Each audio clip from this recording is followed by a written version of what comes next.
our State House studio in Montgomery. I'm Todd Stacy. Welcome to Capitol Journal. The Alabama Legislature was back in action today as the House and Senate met for the 22nd legislative day. That leaves 8 more meeting days in this session, which will be spread out over the next 3 or 4 weeks. We'll start in the House tonight, where lawmakers took up the Education Trust Fund budget. This is the spending plan that funds the range of education services, from pre-K to higher education, with a host of related agencies also included. State Representative Danny Garrett chairs the House Education Budget Committee, which did the work on the ETF this year. He credited members and staff with crafting a fair and balanced budget. The budget is increasing by $550 million from $8.8 billion to $9.35 billion, which is an increase of 6.25%. This is the maximum allowed by the secondary cap calculation adopted by the legislature last year. In addition, we've already passed today a $1 billion advancement in technology fund release, and of course the $651 million of supplemental appropriation. This budget, which is the $9.34 billion, will allow Alabama's nationally recognized first-class pre-K program to receive an additional $200 million. This will allow 45% of eligible 4-year-olds statewide to participate in pre-K. The current grant structure does not cover the full cost of first-class pre-K, so we're making changes in this budget that over time, on a phased-in approach, will ensure funding programs do not charge tuition, so that parents do not bear the cost to start pre-K. We also are adding a new line item for $1 million to support a pre-K pilot program for 50 pre-K centers in Montgomery. This is an intervention for math and science. This was a request of the Montgomery delegation. In the K-12 schools, we received $6.3 billion, which is an increase of $390 million from last year. This will enable reading coaches in every school, technology coordinators in every system, mental health coordinators in every system, nurses in every system, career coaches in every system, increases to make Alabama's starting teacher pay the highest among neighboring states, and it will increase funding, provide funding to hire more than 200 new assistant principals for schools with more than 300 students. That budget passed almost unanimously. The lone vote in opposition was from the newest member of the legislature, Representative Marilyn Lands of Huntsville. She told Alabama Daily News that she supports most of the education budget, but voted no due to the 18% cut to the Alabama Library Service, which she called political. Let's take a closer look at what the budget funds. It totals $9.3 billion for fiscal year 2025. That, as Chairman Garrett said, would be a record. Of that, $5.3 billion is dedicated toward local K-12 schools as part of what is known as the Foundation Program. $1.6 billion goes toward the state's colleges and universities. $586 million goes toward the Alabama Community College System. $681 million goes toward the State Department of Education for its various programs. And $200 million goes to the Department of Early Childhood Education, which runs the state's first-class pre-K program. The House also passed an updated supplemental spending bill.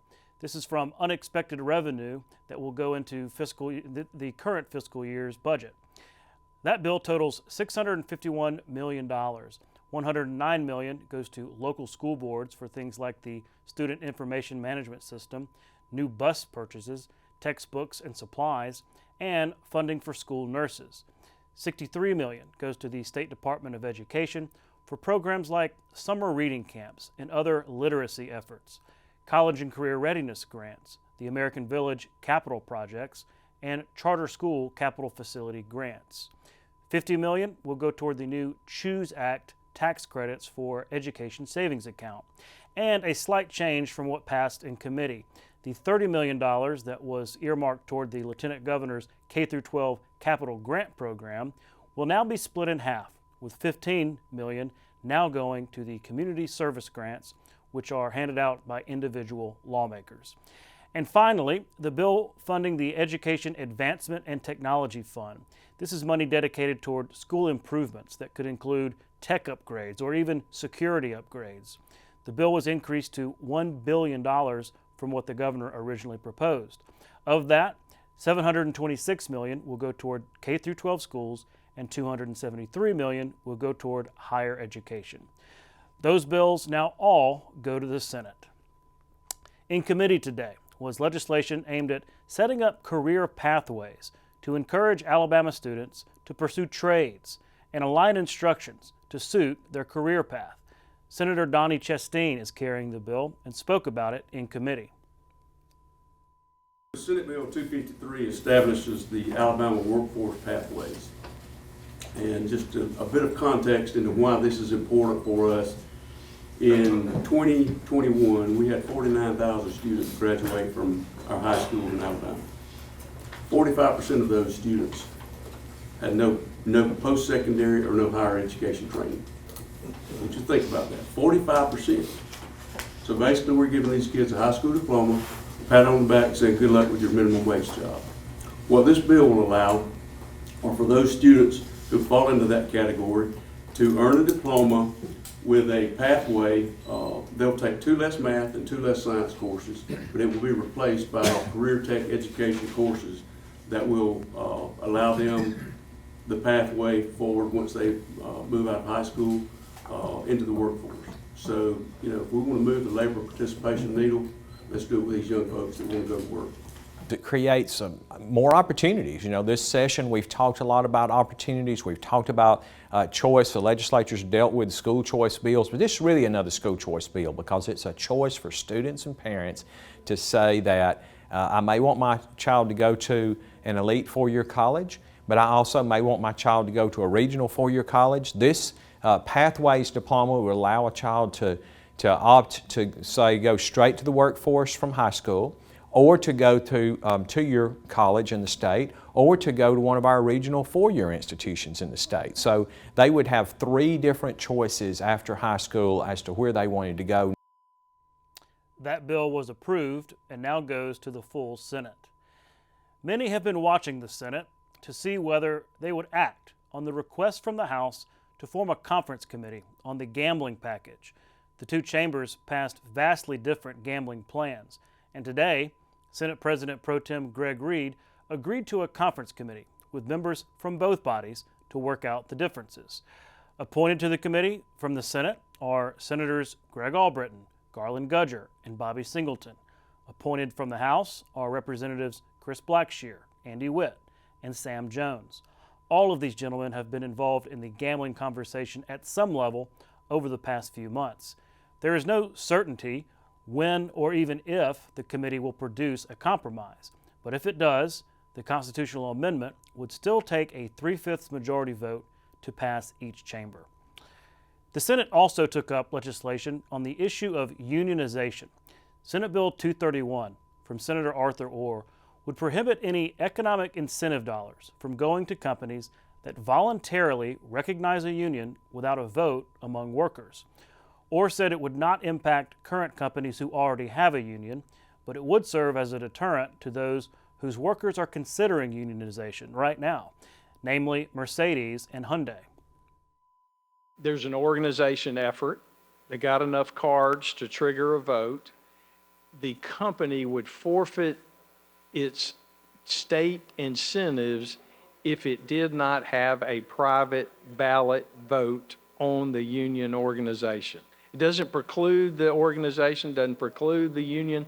And to me, Senator, it would get the employees to be able to make a decision without influence from the employer, because it could come from the employer saying, don't do that, don't vote for the union, you know, and trying to, supervisors trying to push a non-union vote, and the organizers for the union. It'd keep them at bay somewhat. They can distribute literature, they can do all the campaigning they want. I've been hearing from some unions is that they don't want to give up that ability to have that negotiation with the company without the vote. And just say that we come to an agreement and we come up and we come to terms and there is no vote and we decide to come with union. Right. And so, and I think that they feel that this bill, some of them feel that your bill would take that part of it away from them. That bill also passed and now goes to the House. When we come back, I'll sit down with Sally Smith of the Alabama Association of School Boards to talk more about that education bill budget that passed today. And later, Lindsay Ward of the Alabama Retired State Employees Association joins me to talk about the importance of cost of living increases for state retirees. Stay with us. You can watch past episodes of Capital Journal online at video.aptv.org. Capital Journal episodes are also available on APTV's free mobile app. You can also connect with Capital Journal and link to past episodes on Capital Journal's Facebook page. And you can listen to past episodes of Capital Journal when you're driving or on the go with Capital Journal podcasts. Welcome back to Capital Journal. Joining me next is Sally Smith, Executive Director for the Alabama Association of School Boards. Sally, thanks for coming on the show. Love to be here. Thank you for the invitation. Well, it's a perfect week to be talking to you because I know y'all follow the education budget very closely. It's on the floor this week, and so I want to talk to you about that. But first, could you just kind of remind our viewers about the Association of School Boards and what your role is in the education community? Absolutely. We represent every school board in the state voluntarily, so we're very proud of that. And we're celebrating 75 years of existence. And so what we do, we promote public education. We help our local school board members be more effective education advocates through our services, through our training, and of course through advocacy at the state level. They represent their local communities and they're pro-education, and we help them do their jobs better. Absolutely. Well, like I said, ETF is moving through the House.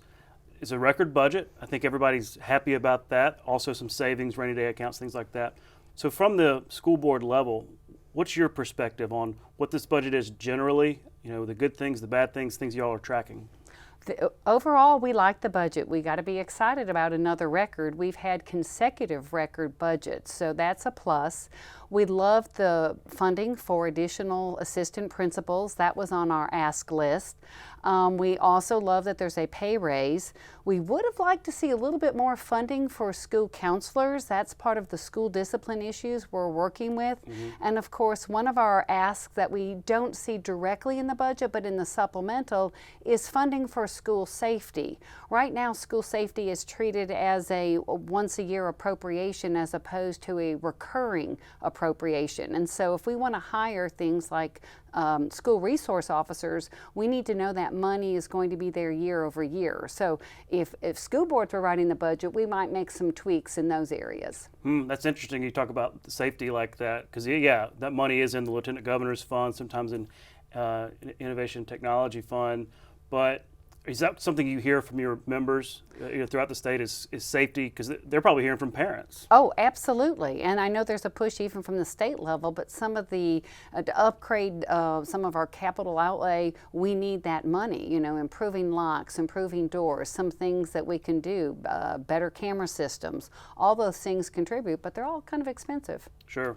Well, speaking of expenses and budgets, I'm curious to get your perspective on this because I've noticed over the last several years, anytime there's a good program that somebody wants to get funded, instead of sort of putting it in the budget, they'll say, well, here's a tax credit. You get a tax credit to go towards whatever. They voted on one today about sort of outdoor gear to encourage outdoor activities. But there's a tax credit for almost everything. And it's not like they're bad programs or bad ideas, but it seems like that's sort of become the popular way to fund things is to say, well, you get a tax credit for it.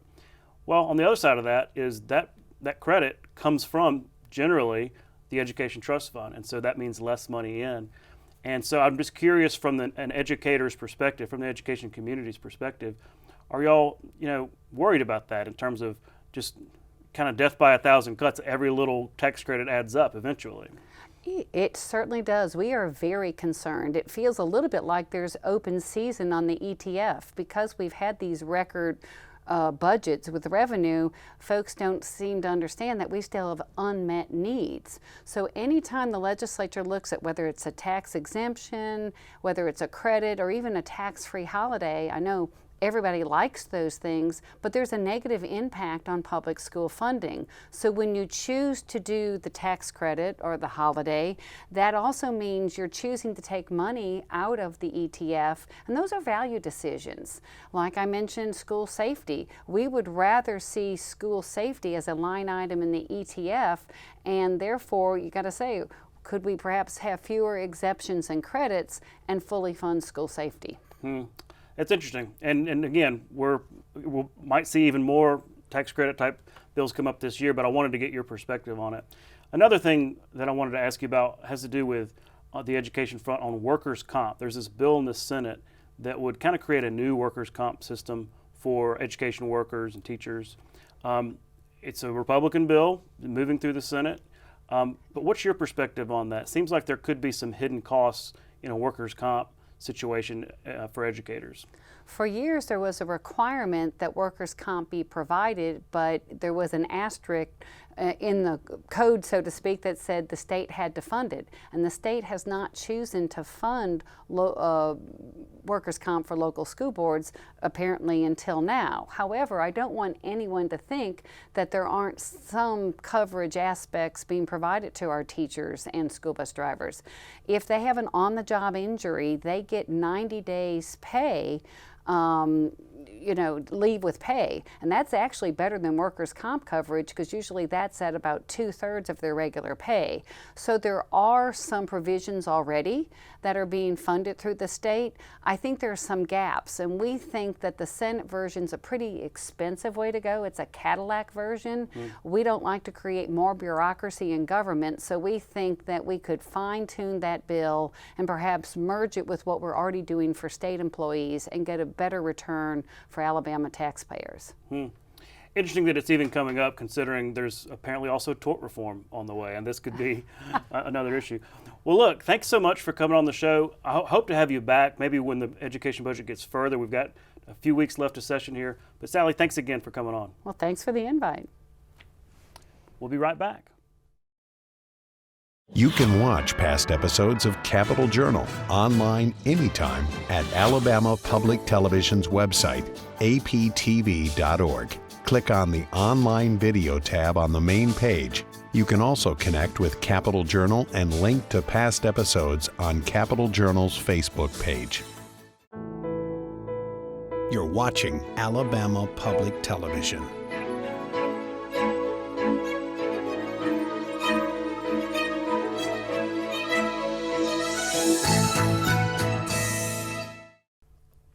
Welcome back to Capitol Journal.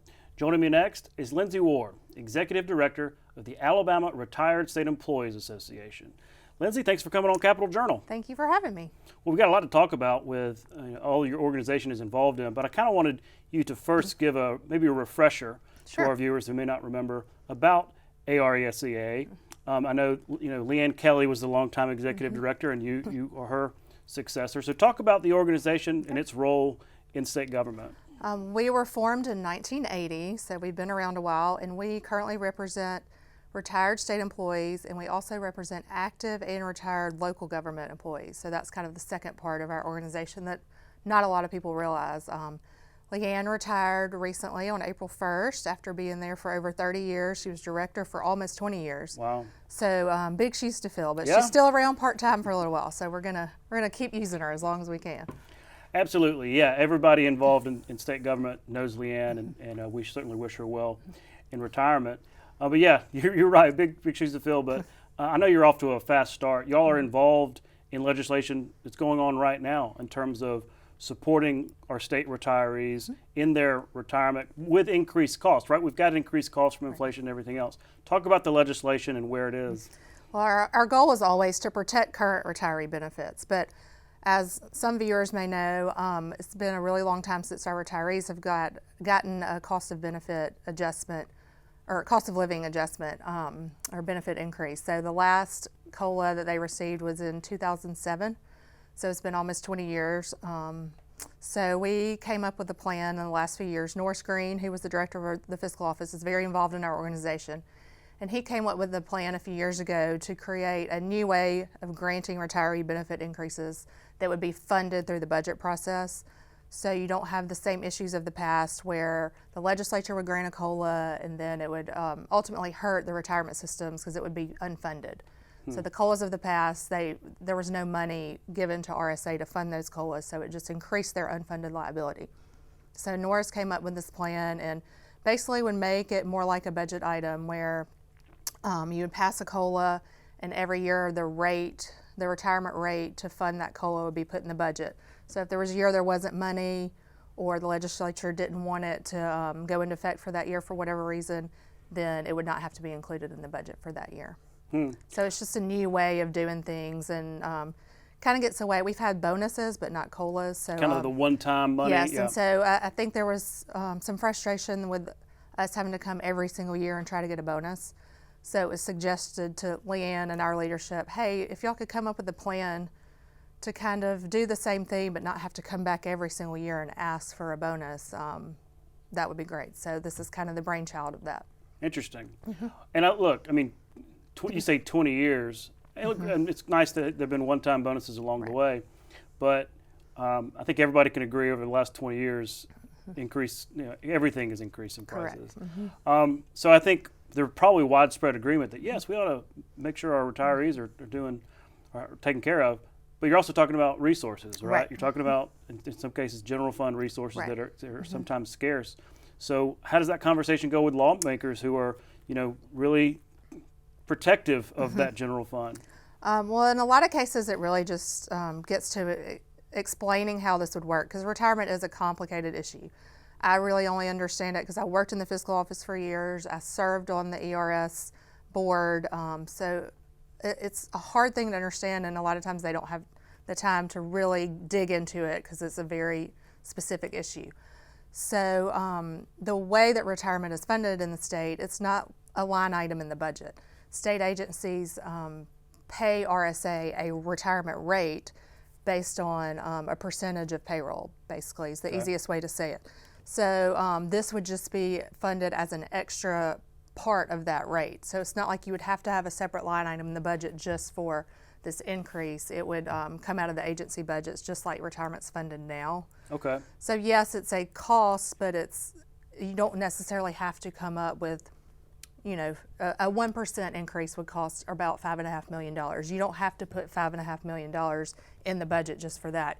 You could add it to the retirement rate instead. And then it's spread out. It's not all coming from general fund dollars. It could come from however the agency's funded. If it's, say it's DOT, a lot of theirs is federal funds. So you spread it through those different funds so it's not all this just big general fund item. Yeah. So that big budget hit isn't really, scary. But sometimes you just kind of have to explain it and talk through that so they, can really understand how this would work, because it is confusing. So.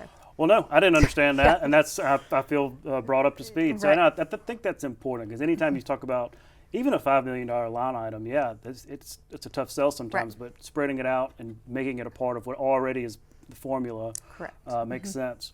Well, look, you all showed me some polling on this, and you're smart to do this, because anytime you're talking about legislation, especially when it comes to the budgets, folks get worried about, okay, is it going to be unpopular this way or that way? You've got some polling showing that actually supporting retirees and increasing their benefits is popular. Yes. Talk about this polling. So we chose a couple of months ago. I think this issue had been polled several years back by our organization. And it kind of, now that we're really pushing for this again, we wanted to see what the updated numbers are. And we wanted to do a poll of GOP primary voters, not because that's the only people voting, but because the leadership is all in the Republican Party right now. So we really wanted to see how they felt about it. And it turns out over 70% of the people we polled were very supportive. They were supportive of electing officials that supported this kind of issue. They were supportive of benefit increases. They kind of understand, state employees have gotten cost of living adjustments every single year, active state employees, which is great. We are supportive of that. But knowing that the retirees haven't gotten that to keep up with the increased costs, that kind of really hit home to a lot of these people we polled, saying that they deserve the same consideration as the active state employees. So it was over 70, I think it was around 71%, so it was good. It was a good polling number for us. Well, look, we talk government in the State House here, but everything goes back to politics. That's and right. So when you're an elected official, yeah, you're paying attention to Right. those. How are those primary voters voting? So that's probably good news for you. Well, look, we're out of time, and we'll share some of those polling numbers. But thanks again for coming on, and you have to keep us updated on how it goes. I will. Thank you. We'll be right back. You can watch past episodes of Capitol Journal online anytime at Alabama Public Television's website, aptv.org. Click on the Online Video tab on the main page. You can also connect with Capitol Journal and link to past episodes on Capitol Journal's Facebook page. Most of Alabama escaped the ravages of the Civil War until Union General James H. Wilson's raid in the spring of 1865. Within weeks, Wilson captured prisoners, destroyed 4 major industrial centers, and occupied the former Confederate capital. While most scholars regard the raid as a minor episode during the Confederacy's final days, the Battle of Selma and the burning of the University of Alabama remain notable events in Alabama history. That's our show for tonight. Thanks for watching. We'll be back tomorrow night at the same time with more coverage of the Alabama Legislature right here on Alabama Public Television. For our Capitol Journal team, I'm Todd Stacy. We'll see you next time.